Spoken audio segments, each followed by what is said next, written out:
Middle east में कई ताकतवर मुस्लिम देश हैं। सऊदी अरब, तुर्की सुन्नी मुस्लिम कंट्री है, तो ईरान खुद को शिया मुसलमानों का सुप्रीम लीडर समझता है।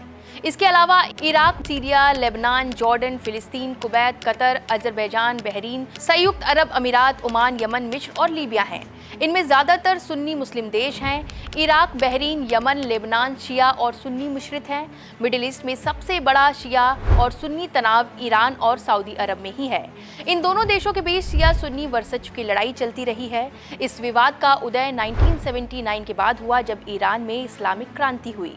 ईरान का उद्देश्य शिया मुस्लिमों का प्रभाव बढ़ाना था, जिससे सऊदी को खतरा महसूस हुआ। इसी वजह से सऊदी अरब लगातार सुन्नी सरकारों और विद्रोहियों का समर्थन करती रही, जबकि ईरान शिया समूह हूती और हिजबुल्लाह जैसे संगठनों को मदद देता रहा। अब सवाल यह है कि ईरान अकेला कैसे पड़ा, ये भी बताते हैं। पहली वजह धार्मिक मतभेद शिया बनाम सुन्नी, जिसका जिक्र अभी मैंने ऊपर किया।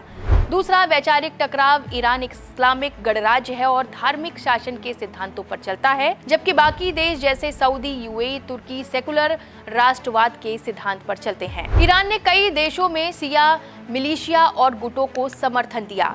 सीरिया में बशर अल असद की सरकार को, इराक में शिया मिलिशिया को, लेबनान में हिजबुल्लाह को और यमन में हूती विद्रोहियों को। इससे सऊदी, यूएई जैसे देशों को लगा कि ईरान क्षेत्रीय प्रभाव बढ़ाकर अस्थिरता फैला रहा है।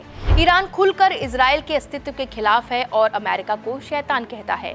मिडिल ईस्ट के कई देश अब इजराइल से संबंध सुधार रहे हैं। ऐसे में ईरान उसके लिए कूटनीतिक बोझ बनता जा रहा है। सबसे बड़ा खतरा ईरान का न्यूक्लियर प्रोग्राम है, जिससे मिडिल ईस्ट में डर बढ़ गया है।